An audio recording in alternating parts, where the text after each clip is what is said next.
Chuapara sister Nivedita model স্কুলের চ্যানেলের পক্ষ থেকে সবাইকে স্বাগত। আশা করি তোমরা সবাই ভালো আছো। তো আমরা গতদিন ক্লাস 12-এর যে ক্লাসটা নিয়েছিলাম সেটা হচ্ছে ভৌমজলের নিয়ন্ত্রক সমূহ। তো আজকে আমরা যে বিষয়টা নিয়ে আলোচনা করব সেটা হচ্ছে ভৌমজলের উপরিভাগ সম্পর্কে। ঠিক আছে, তো চলো সেই বিষয়টা নিয়ে আমরা আলোচনা করা শুরু করি। তাহলে দেখো, ভৌম জলস্তরের উপরিভাগ কি বা কাকে বলে। ঠিক আছে, তাহলে ভূ অভ্যন্তরে, ঠিক আছে, আমরা ধরো এই অংশটাকে পুরো পৃথিবীর উপরিপৃষ্ঠ ধরছি, মানে এটা পৃথিবী পৃষ্ঠ, এই দিকটা আমরা দেখছি পৃথিবীর অভ্যন্তরভাগ সম্পর্কে। ঠিক আছে, তাহলে ভূ অভ্যন্তরের সম্পৃক্ত স্তরে, ঠিক আছে, সম্পৃক্ত স্তরটা অ্যাকচুয়ালি কী বলছি, মন দিয়ে শোনো। যে মৃত্তিকা ও শিলার মধ্যে অনেক ছোট ছোট ফাঁক দেখা যায়, ঠিক আছে, বা ছিদ্র দেখা যায়। এই ছিদ্রগুলোকে বলা হয় রন্ধ্র বা ছিদ্র। ঠিক আছে, তো মৃত্তিকা বা শিলাস্তরের এই রন্ধ্রগুলি যখন পুরোপুরিভাবে জলে পরিপূর্ণ হয় তখন সেটাকে বলা হয় সম্পৃক্ত স্তর। তাহলে নিশ্চয়ই বোঝা গেছে সম্পৃক্ত স্তরটা কি। ঠিক আছে, যদি সম্পৃক্ত স্তর হয় তার বিপরীত অবস্থা হচ্ছে কি অসম্পৃক্ত স্তর। ঠিক আছে, তাহলে অসম্পৃক্ত স্তরটা কি, যে স্থলভাগে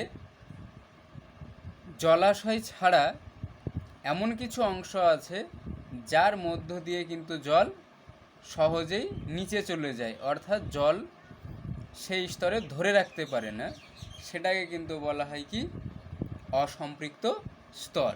ঠিক আছে, তাহলে আমরা যেটা জানছি সেটা হচ্ছে কি যে ভৌম জলস্তরের উপরিভাগ বা জলপীঠ সম্পর্কে।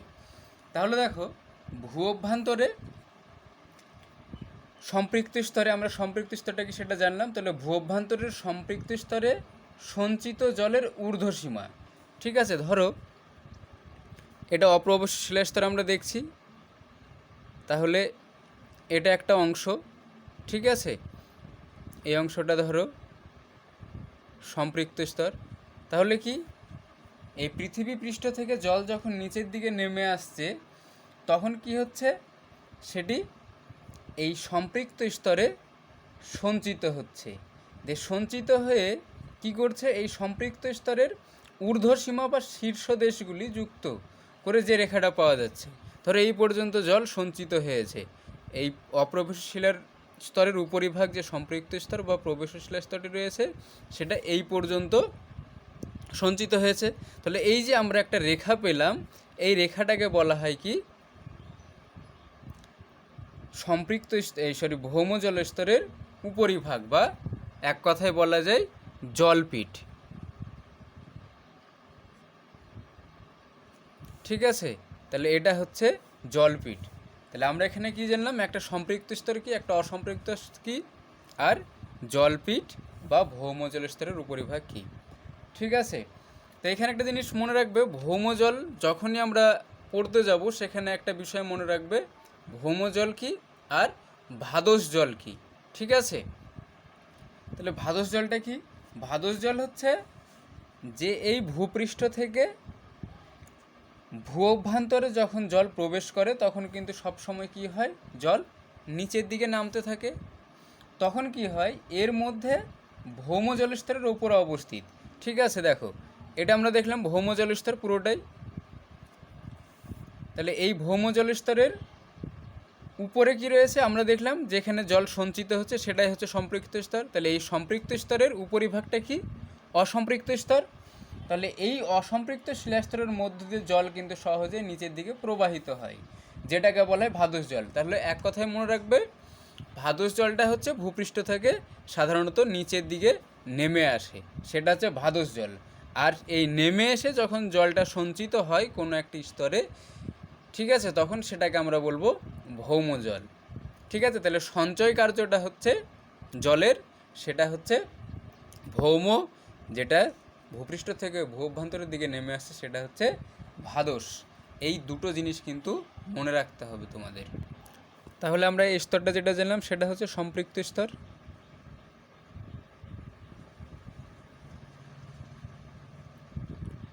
ঠিক আছে। এইবার দেখো এই সম্পৃক্ততার ভিত্তিতে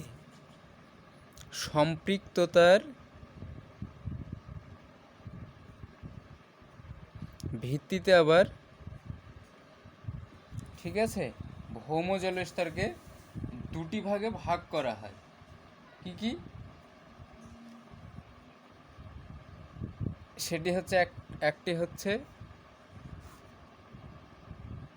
যদি আমরা দেখি তাহলে সম্পৃক্ত এবং অসম্পৃক্ত, অর্থাৎ ফ্রিয়েটিক স্তর, আর একটা হচ্ছে ভাদুস স্তর। ঠিক আছে, এই দুটো স্তরে আমরা কিন্তু ভাগ করছি সম্পৃক্ততার ভিত্তিতে দুটো, একটা হচ্ছে ফ্রিয়েটিক বা ভাদস ভৌমজল স্তর, আর একটি হচ্ছে ভাদস স্তর। তাহলে একটি হচ্ছে ফ্রিয়েটিক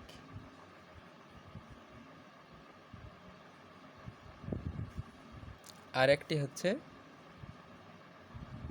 ভাদস, এই দুটো ভাগে কিন্তু ভাগ করা হয়। এবার দেখো এই ফ্রিয়েটিক স্তর বা ভৌমজল স্তরটা কী বা কাকে বলে।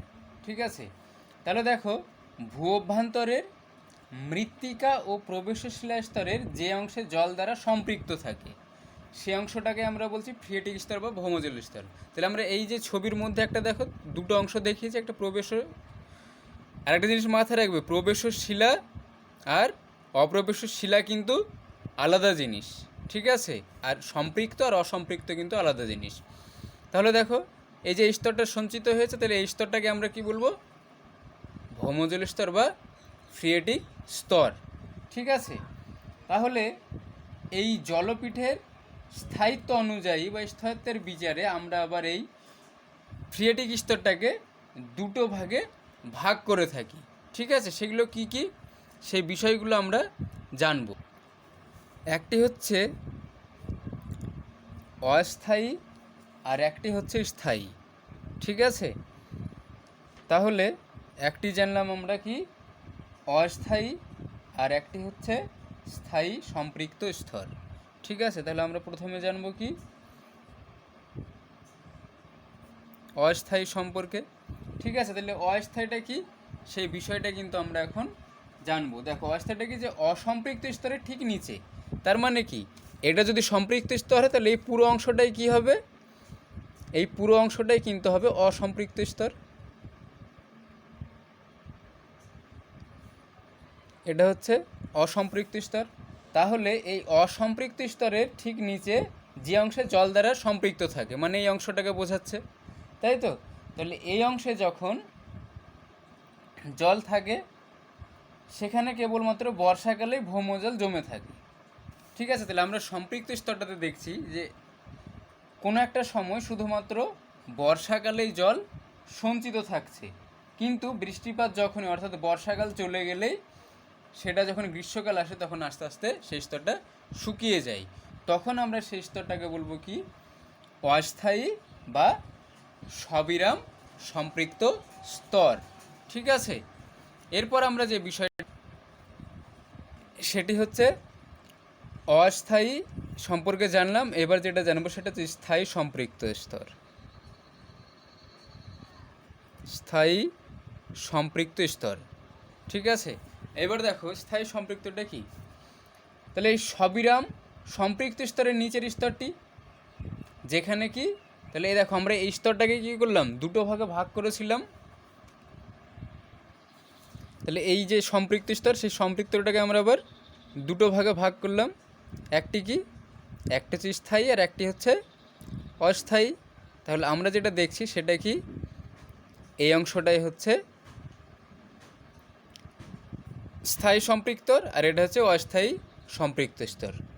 ঠিক আছে, তাহলে দেখো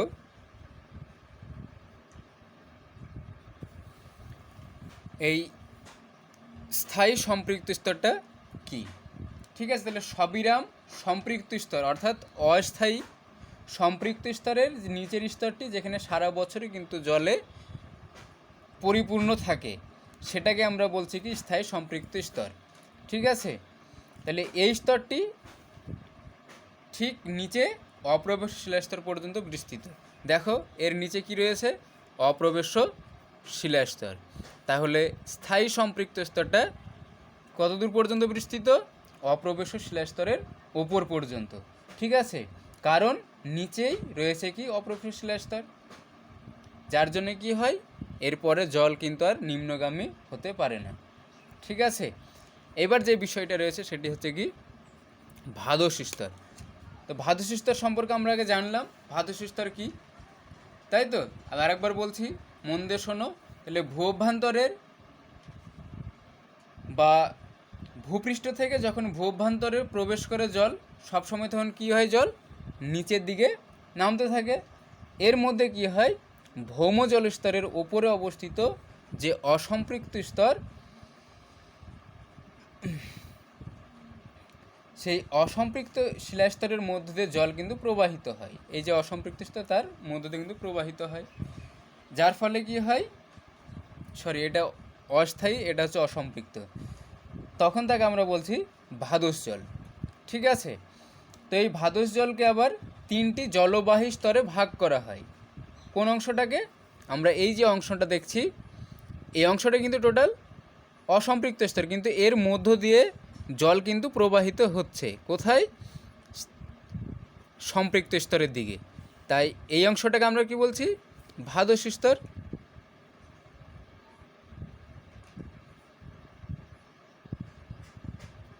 ঠিক আছে, এবার দেখো যেটা আমরা দেখব, এই স্তরটাকে কিন্তু আবার আরেকটি নাম বলা হয়, সেটা হচ্ছে বাতায়ন স্তর। ঠিক আছে, কোনটাকে?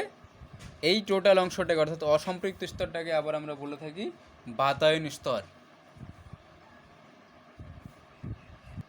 তাহলে ভাদশ স্তরকে আমরা সাধারণত 3টি ভাগে ভাগ করা হয়। একটি হচ্ছে মৃত্তিকা জলস্তর, মৃত্তিকা জলস্তর,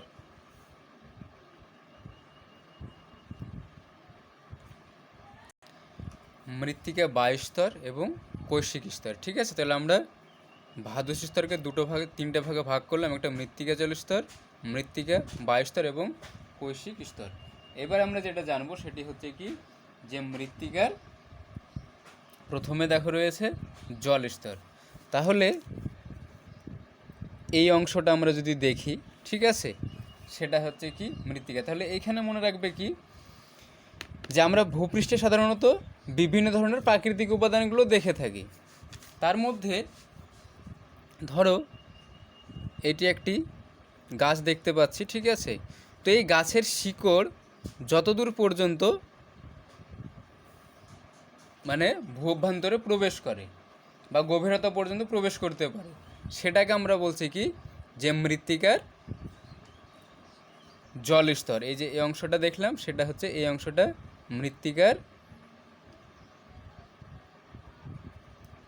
জল স্তর।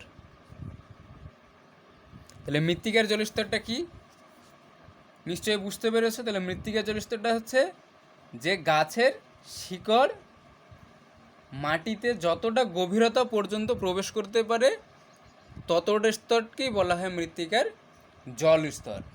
ঠিক আছে, এবার আমরা যে বিষয়টা দেখব সেটি হচ্ছে মৃত্তিকার বায়ু স্তর সম্পর্কে। ঠিক আছে, তাহলে আমরা এবার যদি দেখি, সেটা হচ্ছে কি মৃত্তিকা বায়ু স্তর। ঠিক আছে, তাহলে ধরো এই অংশটাতে যেটা দেখতে পাচ্ছি কি,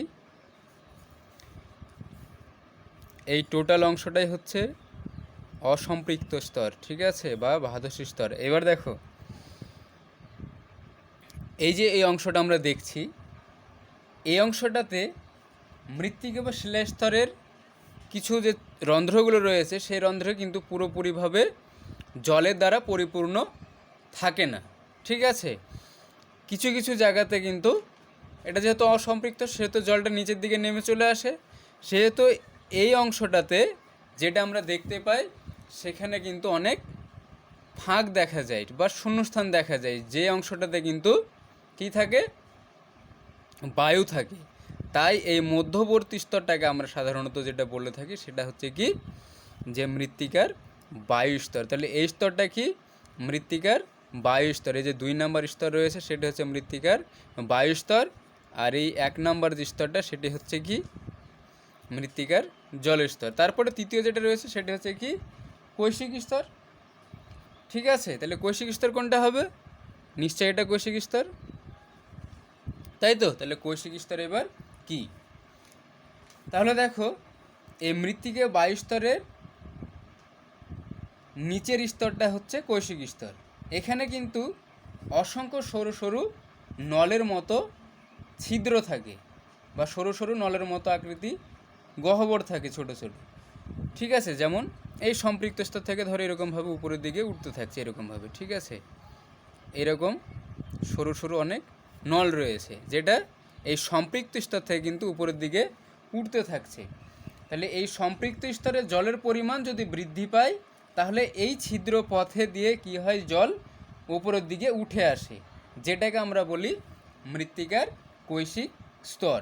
ঠিক আছে, যেটাতে কিন্তু মৃত্তিকার প্রতিটি কণা কিন্তু জলের দ্বারা সিক্ত অবস্থায় থাকে। তাহলে আমরা এখানে যে বিষয়গুলো জানলাম সেগুলো কি কি? মৃত্তিকার এখানে জলপীঠ সম্পর্কে জানলাম, ভৌমজলের কি, তারপরে যেটা জানলাম সম্পৃক্ত স্তর কি, অসম্পৃক্ত স্তর কি। ঠিক আছে, তারপরে যেটা জানলাম যে ভৌমজল স্তর কি, ভাদস্য স্তর কি। ভৌমজল স্তরকে দুটো ভাগে ভাগ করা হয় সেটা জানলাম, একটা অস্থায়ী সম্পৃক্ত স্তর, একটা স্থায়ী সম্পৃক্ত স্তর কি। তারপরে ভাদস্য স্তরের মৃত্তিকা জল স্তর, মৃত্তিকা বায়ু স্তর এবং কৈশিক স্তর, এই বিষয়গুলো সম্পর্কে আজকে আমরা কিন্তু জানলাম। ঠিক আছে, এইবার আমরা যেটা জানবো সেটা হচ্ছে কি জলবাহী স্তর সম্পর্কে। ঠিক আছে, তাহলে জলবাহী স্তরটা অ্যাকচুয়ালি কি সেই বিষয়গুলো এবার আমরা জানবো। এবার দেখো অ্যাকুইফার কি। হ্যাঁ, অ্যাকুইফারটা হচ্ছে গতদিন আমরা বলেছিলাম, তো অ্যাকুইফারটা হচ্ছে যে কোনো একটা অপ্রবেশ্য শিলাস্তর। তাহলে ধরো এটি একটা অপ্রবেশ্য শিলাস্তর, তো এই অপ্রবেশ্য শিলাস্তরের উপর কোনো প্রবেশ্য শিলাস্তর যদি সমান্তরালভাবে অবস্থান করে, ঠিক আছে, তাহলে আমরা কি দেখব, বৃষ্টিপাত এবং তুষারপাতের জল ওই প্রবেশ্য শিলাস্তরটাকে অতি সহজে কী করে, সম্পৃক্ত করে তোলে। ঠিক আছে, তাহলে আমরা যে বিষয়টা জানলাম, ঠিক আছে, যে এই প্রবেশ্য শিলাস্তরের নিচে অপ্রবেশ্য শিলাস্তর অবস্থান করছে, সেহেতু এই শিলাস্তরের অবস্থানের জন্য জলের নিম্নগতি কিন্তু বন্ধ হয়ে যাচ্ছে। কোন শিলার জন্য? অপ্রবেশ্য শিলাস্তরের জন্য। কী করছে, ভৌমজলকে আবদ্ধ করে রাখছে এই স্তরটাতে, মানে এই টোটাল অংশটা আমরা যেটা জানলাম সেটা কি প্রবেশ্য শিলাস্তর। যেহেতু এদিক দিয়ে জল প্রবেশ করছে, তাই এই অংশটাকে আমরা অ্যাকুইফার বলছি। ঠিক আছে, এটা আরেকবার বলছি, সেটা মন দিয়ে শোনো। ঠিক আছে, যদি এটা মরুভূমি অঞ্চলের দিকে আমরা লক্ষ্য করি, তাহলে দেখো এই যে আমরা অংশটা দেখছি, তো এই অংশটা কী হবে, মরুদ্যানের সৃষ্টি করবে। ঠিক আছে, এবার দেখো মানে এগুলো সব বালিকণা। ঠিক আছে, এটাও একটা শিলাস্তর যেটা দেখতে পাচ্ছি। এবার দেখো যে কোনো অপ্রবেশ্য শিলাস্তরের উপর, মানে এটা অপ্রবেশ্য শিলাস্তর, তার উপরে যখন প্রবেশ্য শিলাস্তর সমান্তরালভাবে অবস্থান করছে, তখন বৃষ্টিপাত বা তুষারপাতের জল প্রবেশ্য শিলাস্তরটিকে কী করছে, অতি সহজে কিন্তু সম্পৃক্ত করে তুলছে। কারণ এই প্রবেশ্য শিলাস্তরের নিচেই রয়েছে কি অপ্রবেশ্য শিলাস্তর, যার জন্য কি হচ্ছে, জলের নিম্নগতি কিন্তু পুরোপুরিভাবে বন্ধ হয়ে যাচ্ছে। এর ফলে এই প্রবেশ্য শিলাস্তরের মধ্যে ভৌমজলটা সঞ্চিত হয়ে থাকছে। তাই এই আবদ্ধ যে প্রবেশ্য শিলাস্তর রয়েছে সেই শিলাস্তরটাকে বলা হচ্ছে অ্যাকুইফার। ঠিক আছে, এবার দেখো এই অ্যাকুইফারকে কিন্তু আমরা আবার অনেকগুলো ভাগে ভাগ করি। ঠিক আছে, বিভিন্ন বইয়ে কিন্তু বিভিন্ন ধরনের ভাগ রয়েছে অ্যাকুইফারের। তো মূলত যে দুটি ভাগ রয়েছে প্রধান, সেটি হচ্ছে, একটি হচ্ছে উন্মুক্ত আর একটি হচ্ছে আবদ্ধ অ্যাকুইফার। ঠিক আছে, তাহলে আমরা দুটো প্রধান বিষয় সম্পর্কে জানব, একটি হচ্ছে উন্মুক্ত আর একটি হচ্ছে আবদ্ধ। ঠিক আছে, একটি হচ্ছে উন্মুক্ত আর একটি হচ্ছে আবদ্ধ। এই দুটি প্রধান বিষয় সম্পর্কে কিন্তু আমরা জানব। তাছাড়াও আরও অনেক ভাগ রয়েছে, সেই বিষয়গুলোর সম্পর্কেও আমরা কিছুটা বিষয় হলো হালকা ধারণা দিব। এবার দেখো, প্রথমে যেটা দেখব সেটা কি, উন্মুক্ত অ্যাকুইফারটা অ্যাকচুয়ালি কী জিনিস। তাহলে দেখো উন্মুক্ত অ্যাকুইফারটা কি, দেখো আমরা এই ছবিটা যদি দেখি তাহলে দেখব কি, যে ভূপৃষ্ঠস্থ বিভিন্ন জল, যেমন বৃষ্টির জল হতে পারে, তুষারপাতের জল হতে পারে, ঠিক আছে, এই সমস্ত যে জলগুলো রয়েছে, ঠিক আছে, এই জলগুলো যখন কি করে অত্যন্ত ধীর গতিতে অর্থাৎ ভাদস রূপে যখন চুইয়ে চুইয়ে ভূ অভ্যন্তরের দিকে প্রবেশ করছে, তখন কি করছে, এই যে সম্পৃক্ত স্তর সেই স্তরে কিন্তু জলটা সঞ্চিত করছে, দিয়ে ভৌম জলস্তর কিন্তু তৈরি করছে।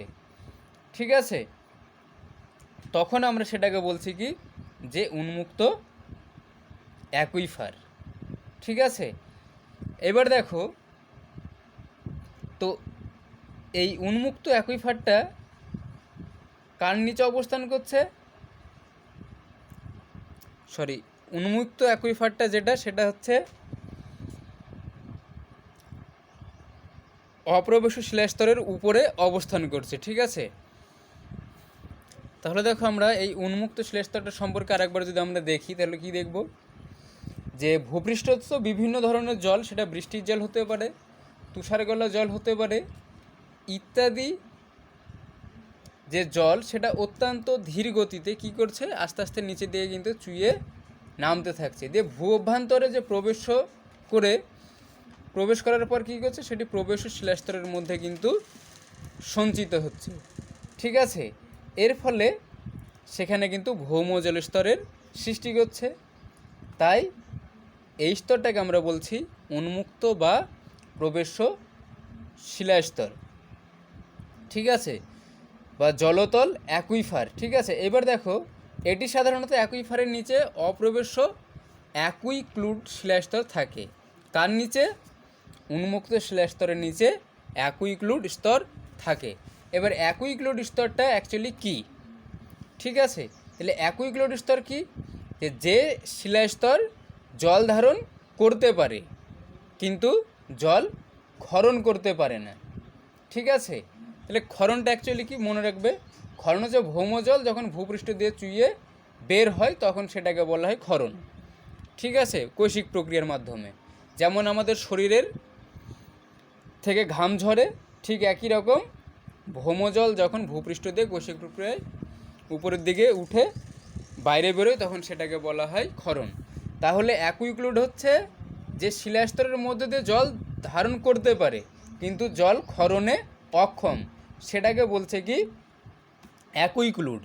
ঠিক আছে, তাহলে আমরা যেটা জানলাম সেটা হচ্ছে কি উন্মুক্ত শিলাস্তর সম্পর্কে, অর্থাৎ উন্মুক্ত জলতল জলবাহী স্তর। এবার দেখো যেটা জানবো সেটা হচ্ছে কি আবদ্ধ জলবাহী স্তরটা কি।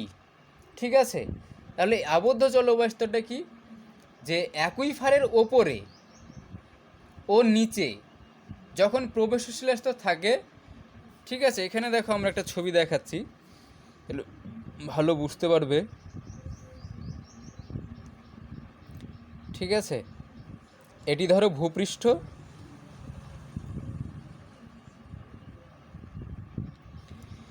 এটি হচ্ছে অপ্রবেশশীল স্তর, অপ্রবেশশীল স্তর এটিও কিন্তু অপ্রবেশশীল স্তর। ঠিক আছে, মানে এই অংশটা অপ্রবেশশীল স্তর, টোটালটা এটাও অপ্রবেশশীল স্তর। তাহলে এই যে শিলাস্তরটা দেখছি আমরা মাঝখানে, সেই শিলাস্তরটাকে আমরা জানবো, সেটা হচ্ছে আবদ্ধ। এবার দেখো তাহলে আবদ্ধটা কি, যে অ্যাকুইফারের ওপরে, এটা ওপর, ঠিক এর নিচের অংশ, তাহলে এই অ্যাকুইফারের উপরে এবং নিচে অপ্রবেশ্য শিলাস্তর থাকে। আমরা দেখো দেখতে পাচ্ছি এটাও অপ্রবেশ্য শিলাস্তর, এটাও কিন্তু অপ্রবেশ্য শিলাস্তর। তাহলে কি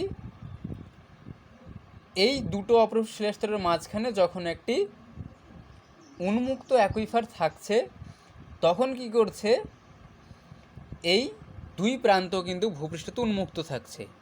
দেখো এই যে এখানেও দেখো, এখানেও দেখো, প্রবেশ শিলাস্তর দুই দিয়ে কিন্তু এখানে আর এইখানে উন্মুক্ত অবস্থায় রয়েছে। তখন আমরা সেটাকে বলবো কি আবদ্ধ অ্যাকুইফার বা আর্টেজিও অ্যাকুইফার। ঠিক আছে,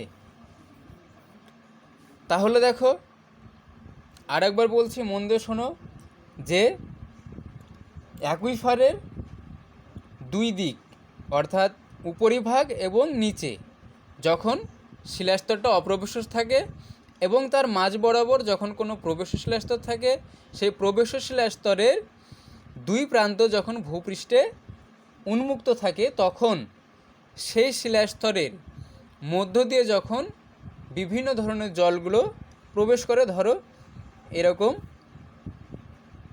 বৃষ্টিপাতের ফলে কি করছে, আমরা যদি এদিক দিয়ে দেখা গেলো বৃষ্টিপাত হচ্ছে, এই অংশ দিয়ে কী হচ্ছে, এই অংশ দিয়ে জল কিন্তু পড়ছে, কী হচ্ছে, এই অংশ দিয়ে জল কিন্তু প্রবেশ করছে, দিয়ে এই স্তরটা কিন্তু জলে পরিপূর্ণ থাকছে। তখন আমরা সেটাকে বলছি আবদ্ধ জলবাহী স্তর। তো এই আবদ্ধ জলবাহী স্তরটাকে আমরা আবার কি বললাম, আর্টেজিও, কিন্তু আর্টেজিও অ্যাকুইফার। ঠিক আছে, তো আর্টেজিও অ্যাকুইফার কী জন্য আমরা বলি, ঠিক আছে, সেটা আমরা কিন্তু জানবো। এর একটা ছোট্ট ইতিহাস রয়েছে। তো 1750 খ্রিস্টাব্দে ফ্রান্সের আর্টেয়স নামে একটি জায়গা, ঠিক আছে, কি বললাম, আর্টেয়স নামে একটি জায়গা যেখানে খনন করা হয়েছিল, ঠিক আছে, বলে এটিকে আর্টেজিও কূপ বলা হয়। কেন আর্টেজিও কূপ বলা হয়, কারণ ধরো এই অঞ্চলটা, এই টোটাল অঞ্চলটা হচ্ছে একটি ফ্রান্সের অঞ্চল যেটার নাম হচ্ছে আর্টেয়স।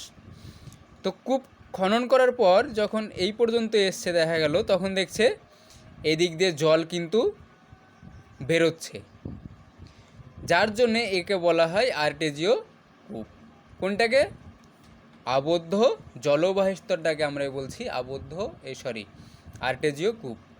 ঠিক আছে, তাহলে আমরা যে প্রধান অ্যাকুইফারে সেটা হচ্ছে, মানে প্রধান বিষয় সেটি হচ্ছে উন্মুক্ত এবং আবদ্ধ, এই দুটোই হচ্ছে কিন্তু প্রধান বিষয় কার, জলবাহী স্তরের ক্ষেত্রে।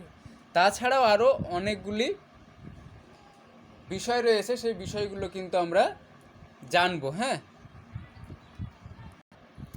তাহলে দেখো আংশিক জলবাহী স্তর কোনটাকে আমরা বলছি, কিন্তু প্রধান মনে রাখবে, একটি হচ্ছে উন্মুক্ত, একটি হচ্ছে আবদ্ধ। এবার আংশিক কোনটাকে বলছি, ঠিক আছে, আংশিক হচ্ছে যে অ্যাকুইফারের ওপরের আংশিক অপ্রবেশ্য শিলাস্তর, অর্থাৎ যেটাকে আমরা অ্যাকুইটারেট বলে থাকি। ঠিক আছে, দেখো, ঠিক আছে, ধরো এই স্তরটা আমরা যদি দেখি এইখানটাতে, তো এই অংশেই দেখতে পাচ্ছি, এই যে এখানে এই ছবিটা যদি দেখি, তাহলে এটা কিন্তু প্রবেশ্য শিলাস্তর নয় এবং অপ্রবেশ্য শিলাস্তরও নয়, মানে আংশিক প্রবেশ্য এবং আংশিক অপ্রবেশ্য শিলাস্তর। ঠিক আছে, তাহলে যে অ্যাকুইফারের ওপরে আংশিক অপ্রবেশ্য শিলাস্তর থাকে এবং আংশিক অপ্রবেশ্য অর্থাৎ মিক্সড অঞ্চল, যেটাকে আমরা অ্যাকুইটার্ড বলি। তো অ্যাকুইটার্ড কি, অ্যাকুইটার্ড হচ্ছে যে শিলাস্তর অর্থাৎ ভূতাত্ত্বিক গঠনের প্রকৃতি অনুযায়ী অপ্রবেশ্য হলেও খুব কম পরিমাণে কিন্তু জল সঞ্চয় করে, কিন্তু এই শিলাস্তরটা জল ক্ষরণে সক্ষম, মানে সঞ্চয় করতে পারে এবং ক্ষরণে সক্ষম, সেটাকে আমরা বলছি অ্যাকুইটার্ড। এটা কাদা এবং বালির সংমিশ্রণ একটি স্তর। ঠিক আছে, তাহলে আংশিকটা কি বললাম, যে শিলাস্তর উপরিভাগ আংশিক প্রবেশ্য এবং আংশিক অপ্রবেশ্য শিলাস্তর থাকার জন্য এই স্তরটা ধীর গতিতে কি হয়, আস্তে আস্তে যে ছিদ্রগুলো থাকে সেটাতে জল আবদ্ধ হয়, তখন আমরা সেটাকে বলছি আংশিক জলবাহী স্তর। ঠিক আছে, তারপরে আমরা যদি দেখি তাহলে সেটা জানবো কি, 4 নম্বর যদি আমরা দেখি তাহলে সম্পূর্ণ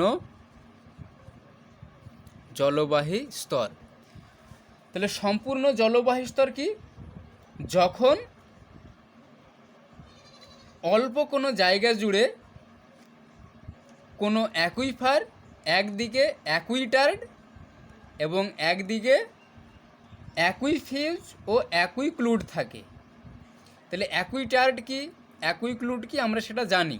তাহলে একই ফিউজটা কি, যে শিলা স্তর বা ভূতাত্ত্বিক গঠন কোনোভাবে জল সঞ্চয় এবং ক্ষরণ করতে পারে না, সেটাকে আমরা বলছি অ্যাকুইফার, একই ফিউজ।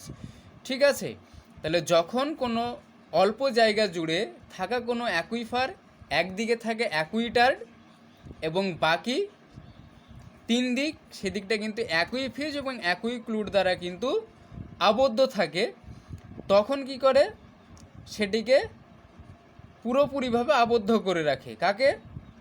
একই টার্ডকে, যার জন্য এই স্তরটাকে বলা হয় কি, সাধারণত আবদ্ধ অ্যাকুইফার। এরপর আমরা 5 নাম্বার যদি দেখি, তাহলে দেখব আদর্শ অ্যাকুইফার। ঠিক আছে, আইডিয়াল অ্যাকুইফার যেটাকে আমরা বলি। আদর্শ জলবাহী স্তর কি? তাহলে আদর্শ জলবাহী স্তরটা কি?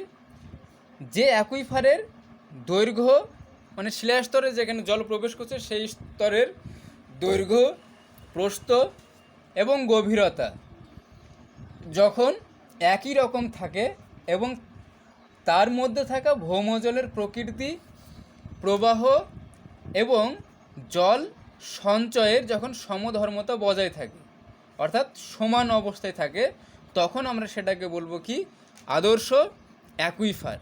ঠিক আছে, এরপর আমরা যদি দেখি 6 নাম্বার, তখন আমরা দেখব কি, পাঁচড অ্যাকুইফার বা উচ্চাসীন অ্যাকুইফার।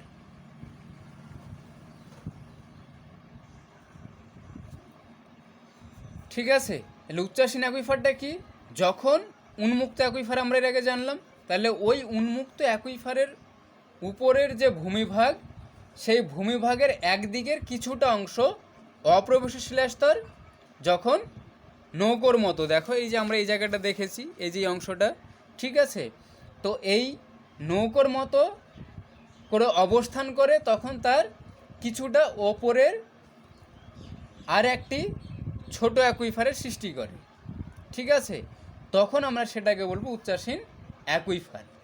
আরেকবার বলছি, মন দিয়ে শোনো, যে উন্মুক্ত অ্যাকুইফার, এই যে আমরা দেখতে পাচ্ছি দুই দিক উন্মুক্ত অবস্থায় রয়েছে, তো এই উন্মুক্ত অ্যাকুইফার যখন একদিকের কিছুটা অংশ অপ্রবেশ শিলাস্তর থাকে, ধরো এই দিকটাতে রয়েছে, তো এই অংশটা ধরো এই পর্যন্ত কি রয়েছে, এই পর্যন্ত অপ্রবেশ্য শিলাস্তরে যে আমরা দেখতে পাচ্ছি, তাহলে একদিকের উন্মুক্ত যে শিলাস্তর সেদিকে কিন্তু দেখতে পাচ্ছি একটা কিছুটা অংশ অপ্রবেশ শিলাস্তর রয়েছে।